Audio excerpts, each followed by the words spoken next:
Mesdames et messieurs, bonsoir.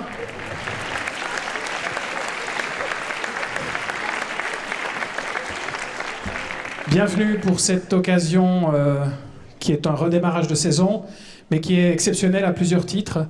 Tout d'abord, c'est la première fois que nous accueillons de nouveau l'Orchestre des Jardins Musicaux et son chef Valentin Raymond dans ce Capitole rénové.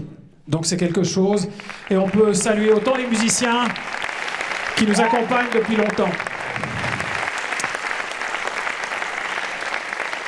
Bienvenue à toutes et tous, en effet parce que ça fait maintenant bientôt, on a calculé entre 14 et 15 ans, qu'on a l'honneur d'accueillir au sein de la Cinémathèque suisse l'Orchestre des Jardins Musicaux pour interpréter des partitions de Charlie Chaplin, des partitions de Martin Pring composées exprès pour Buster Keaton et d'autres aventures dont pour ceux qui y ont participé, la fameuse roue d'Abel Gans qu'on a fait au Théâtre du Jorat puisque le Capitole était en rénovation. J'aimerais saluer dans la salle la présence de différents partenaires qui ont rendu possible cette restauration, à savoir évidemment la ville de Lausanne, représentée ici par son chef du service de la culture, Michael Kinzer, le canton de Vaud, on peut l'applaudir d'ailleurs, hein, tant qu'à faire. Merci. Le canton de Vaud, avec la chef du service des affaires culturelles, Nouria Gorité, la conseillère d'État.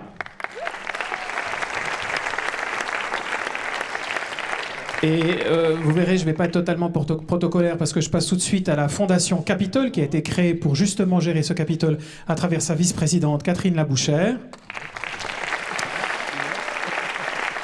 Le président de la Cinémathèque suisse, Jean Studer, mon président quoi. Et enfin, last but not least, parce qu'elle nous rend visite dans cette salle rénovée, c'est pas la première fois qu'elle vient. Mais c'est la première fois qu'elle vient dans cette salle rénovée. Notre conseillère fédérale, ministre de la Culture, Elisabeth Baumschneider, que j'ai l'honneur et le plaisir d'accueillir sur cette scène.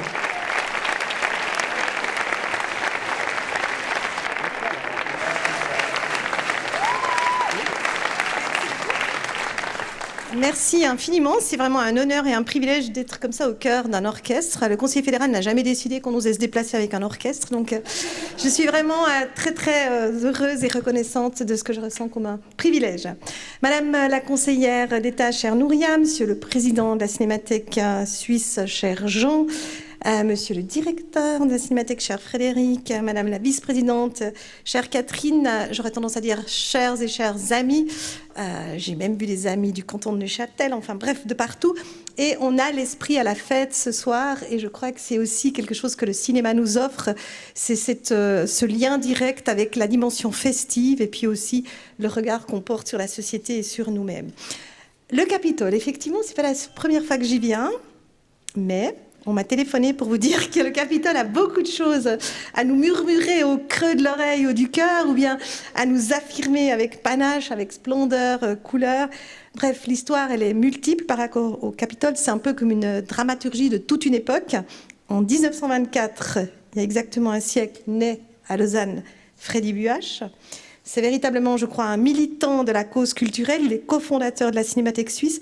Et sa passion, j'aurais tendance à dire son insatiable engagement, ont marqué et marquent encore aujourd'hui l'histoire du cinéma suisse. Et c'est sur cet écran que la Cinémathèque fait aujourd'hui vivre cet inestimable patrimoine. Ces murs nous souffleraient encore qu'à peine plus tard, en 1925, c'est Lucienne Schneck, qui vient au monde à Tavannes, la petite dame du Capitole. La figure, oui, on peut vraiment, je crois, penser à elle.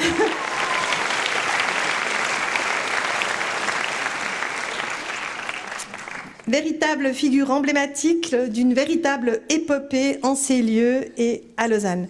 Et il me plaît de mentionner que c'est justement en 1925, décidément, que l'idée du Capitole voit le jour. Il est construit en 28, rénové dans les années 50, et ils font justement partie du patrimoine, un patrimoine que la Confédération a souhaité préserver. Il a ouvert son petit porte-monnaie. Il faut quand même le dire parce que parfois on parle beaucoup d'austérité, mais sur cet objet-ci, nous avons participé. Des travaux qui ont été pilotés par la ville de Lausanne avec des défis incroyables, que ce soit au niveau architecturaux, statique, technique. Enfin, j'ai pu vérifier à quel point techniquement tout est parfait. Les architectes ont été exigeantes et elles ont eu raison. Bref, on a l'impression de revenir au Capitole d'avant et c'est plus du tout le même Capitole. Donc c'est véritablement quelque chose d'incroyablement réussi. C'est donc un grand pas pour le patrimoine bâti et surtout pour l'expression artistique. C'est un lieu, à mon avis, complètement unique. Je trouve trop drôle que derrière, il y ait encore toutes les petites places pour les familles ou autres, ces petites logettes ou autres. Je trouve que c'est trop bien. Et le foyer est là, les lieux d'échange sont là. Bref, mesdames et messieurs, investir dans le cinéma, ce n'est pas du tout tourner le dos à la réalité contemporaine, aux nouvelles habitudes de consommation, mais c'est bien plus affirmer le plaisir intemporel de vivre des émotions très personnelles au cinéma dans un environnement extrêmement collectif. Je remercie très sincèrement, très chaleureusement la Cinémathèque Suisse pour cette projection. Je me réjouis justement de découvrir les temps modernes avec, j'aurais presque tendance à dire des voisins, l'orchestre des Jardins Musicaux présents ce soir. J'ai eu l'occasion de voir, non pas l'orchestre, mais quelques personnes et surtout les Jardins Musicaux au Breleux tout récemment. Donc, longue vie à la Cinémathèque. Je ne doute pas que la vie sera longue et belle et que cette soirée soit vraiment empreinte d'amitié, de festivité, de reconnaissance pour ce magnifique patrimoine. Merci de votre attention. Merci.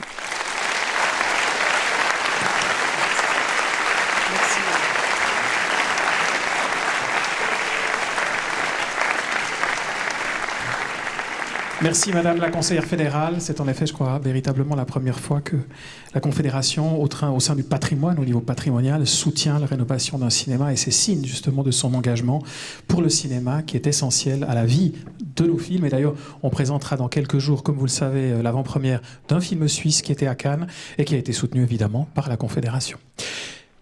Les temps modernes, vous savez, vous connaissez le film, j'en dis juste 2 mots. Le film date de 1936, c'est le dernier film muet réalisé par Charlie Chaplin, qui va composer évidemment la partition musicale pour ce film. Muet, pas tout à fait, puisque vous allez entendre qu'il y a quelques petits éléments, mais c'est une surprise pour ceux qui ne le sauraient pas. Écoutez bien, tendez l'oreille. Quand vous verrez l'orchestre qui ne joue pas, il se passe quelque chose. Et deuxièmement, vous rappelez quand même que le film date de 1936, à une époque où le cinéma était déjà sonore, mais il a eu le courage de faire ce film comme un film muet, aussi pour montrer une situation politique difficile, puisque les États-Unis vivaient l'après-crise de 29 dans les années 30, et que vous allez voir, c'est un film finalement très politique, qui explique quand même peut-être le destin final de Chaplin, qui va devoir s'exiler et vivre pas loin d'ici, du côté de Vevey, pendant tout le reste de son existence. Donc c'est une histoire d'un homme, l'histoire du cinéma, qui se déroule sur cet écran. J'espère que vous aurez du plaisir, grâce aux Jardins Musicaux, à l'Orchestre des Jardins Musicaux, et à son chef, Valentin Raymond, qu'on peut applaudir.